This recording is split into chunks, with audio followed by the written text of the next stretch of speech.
Hi, we are back, and as promised, we have done some changing here. So let me introduce now who will be in on this segment of the show. To my left is Tim Mays, who of course is the superintendent of the Bedford Schools. Thanks, Kathy. You're quite welcome. Thanks for coming. To my right is Scott Earnshaw of the school board. Kathy, it's good to be here. It is, you know, it's only a few weeks ago you guys were here talking about the budget and the teacher pay raise issue and everything. And Chip McGee has stayed with us. Still here. He probably would have loved it if he could have left, but we wouldn't take the mics off, so he's still with us. Happy to be here. Okay. Well, you know, the good news for you two is that all the questions I had, I already got out, and I don't know if you did that on purpose to the other guys or not, but so you figured out our strategies. Well, so. Yeah, and like I said to Chip, they're going to come in and pontificate now, and we thought that was kind of funny. No comment. We thought it would be important to talk a little bit about the process that has evolved to get where we are today. So go to it. I thought Chip and I might kind of explain that. Back in March of 2005 was when the vote was taken on the middle school, high school. So shortly thereafter, around December of 2005, the board charged a curriculum review committee to do research into best practices for secondary education. And the committee had 12 members on it, 5 of whom were community members, and then the remainder were school board members and administrators. And there were 20 other community members that served on various subcommittees doing research. And ultimately that committee researched a lot of different aspects of best practices of secondary schools, and then reported back to the board in July of 2006. And Chip might be able to just in a minute or two touch on some of the things that they investigated, one of which was IB. Yep. So we looked at a whole range of questions from advisory and instructional strategies, the role of community service. There was a lot. And our structure was actually to form subcommittees to research a particular topic, report back to the group to kind of vet it and make sure that we get a kind of balanced perspective on these different issues. And advanced coursework, including AP, IB, Advanced Placement, International Baccalaureate, and honors levels, those were all part of the discussion and presented. In order to have the capacity, we had, as Tim said, about 20 additional subcommittee volunteers who served to gather information. And then it was a research committee, so we wrote a document that was then, the purpose was to provide to the planning team for Bedford High School, because this was before the planning team had even been hired, to provide them with information about the best practices and filtered through a community perspective. And there's a lot in there besides just the IB section, but IB was one of very few things that had unanimous support of the committee in order to be recommended onto the planning team. And that's kind of where it started. Right, and so then the planning committee took that information and did additional research, including visits to high schools that were IB schools. I participated in one of those. I went to Comac High School in Long Island.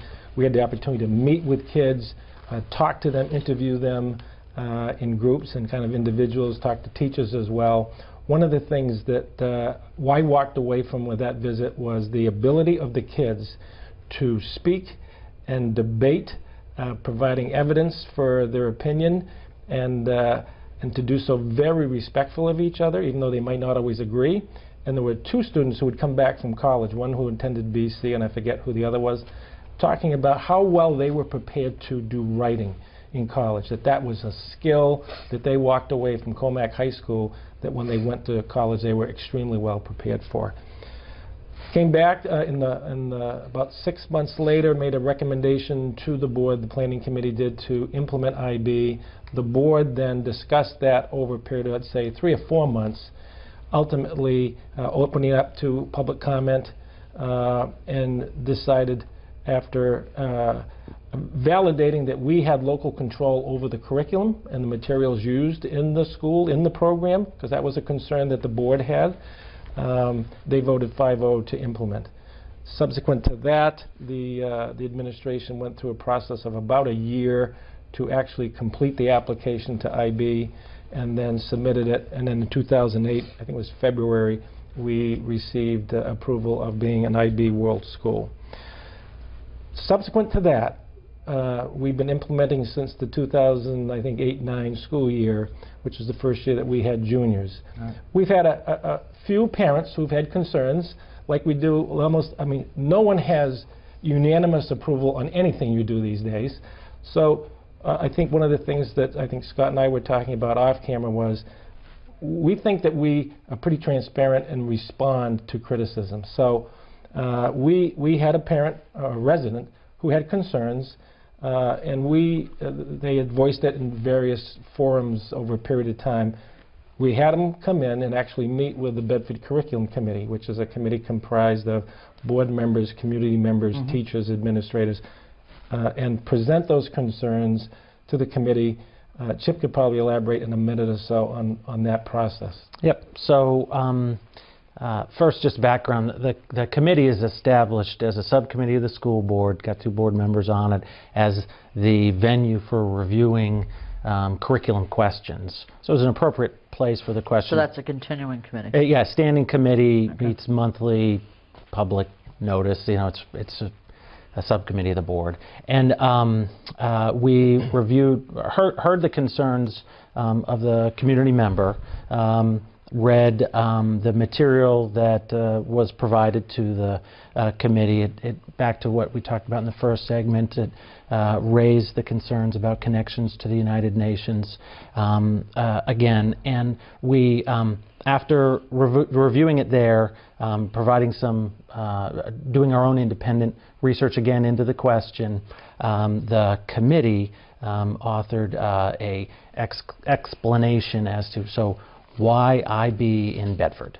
And that was something that committee then supported unanimously, the Bedford Curriculum Committee, and forwarded on to the school board. Both that report and the original Curriculum Research Committee report are on our website, and if they just go to Curriculum and go to AP and IB, you can download those documents as well as other information, including the costs that you were talking about earlier. So I think what's important to understand is there was a lot of research done before our elected officials determined that this was a valuable program. So I think it wasn't a program decided that, oh, let's do IB, and then we just went and did it. You're talking about a period of time here that was over probably 24 months, a variety of people, many of whom were residents, and then a check back by several residents, and we did more research and came back and responded to that. So it's not that it hasn't been thought about and responded to when there's been criticism, but I think that's really important, and it gets at the whole idea of local control for me, of who determines what gets taught in the Bedford School District, and that's, in my opinion, the Bedford School Board. So I think maybe that's a good segue to Right, I think that's a really important point. We spent a lot of time today talking about sort of why Bedford chose IB. What are the strengths of the program? Why it's good for our students. I think that if we don't have IB, we have to be really, put a lot of effort into finding the alternative program to make sure we have something that engages our students, especially our best students, so that they're getting the most out of their education. It is exciting to listen to IB students talk about their experiences, and you can tell that they're engaged in a way that the average student might not be, and that's what the educational institution is trying to do, is challenge all students at all levels. And sometimes, without having a really strong program, we're not going to do that for our best students. So IB, I think, does satisfactorily do that. So when you look at those good things that IB does, and then you look at the criticisms on the other side, you have to make a reasonable comparison of those. And Kathy, I think there are good reasons not to like IB. I think there are good reasons to be opposed. I've listened to a number of people talk about those. I think those reasons have to be addressed. Whether you talk about the association with the UN, there's concern about indoctrination or tainting or a direction that they're going with it. Maybe it's too much of a constructivist approach. I think you can comment more on that in a minute. Or just it's not engaging enough for the students. You can articulate those concerns, right?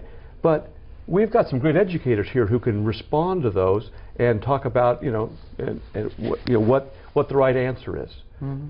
The question in my mind is not what's the right answer there, but who should make that decision. I am very surprised that the House of Representatives up in Concord decided to take that decision out of our school board's hands and give it to somebody else and make that decision themselves. It just doesn't make sense to me. I mean, we've had... Well, apparently one of the things they're questioning is the legality of money going to... Right. And out of nation. I mean, that's what I understand. And I think they're also, I mean, some of the bill's sponsors, as you know, the only other school system in New Hampshire that is doing anything with IB is the Merrimack Valley School District, albeit not with the high school yet. They're integrating it on the lower levels. And it's no secret that there's a furor going on up there. Sure. About that. And where should that furor be decided? A lot of that led to the legislation. And where should that be decided? Should Concord make that decision for Merrimack Valley, or should Merrimack Valley fight it out themselves there? Who is... Well, I think most of the legislators who filed it represent the area that covers Merrimack Valley District, if I'm not mistaken. Right, but in my mind, if they don't like the decision that their school board made, they should go back to their school board and fight it out, or they should elect another school board. Well, let me ask you all this. The other thing with that, Kathy, is there was a motion at their last annual meeting to make a reduction to the budget specifically to get at IB, and that vote was 2-1 for. So, I mean, that's the annual meeting decision locally on that, at least for this them. year. For them. For Merrimack Valley. And now, as he's talking about it, the State House, anyways, is overriding that choice. Right. That does. Like I say, I can respect those who have a difference of opinion on it, and I'm hopeful that the Senate, when they look at this and realize that there's more involved than maybe some of the rushed view that the House had, limited view that the House had of it, that maybe they'll sit back and say no. Well, do you think a study? I mean, part of the bill now has the formation of a study committee. Right. Do you think that would be a good idea to settle everybody's arguments once and for all? Well, I don't think it'll settle everybody's arguments once and for all, but it might not settle them, but at least explore them. I think they're welcome to explore them. If they want to have a study committee, more power to them. If they want to resolve their look into those questions of the legality of buying curriculum overseas, okay. I mean, we buy our curriculum in a variety of places. So does every other school.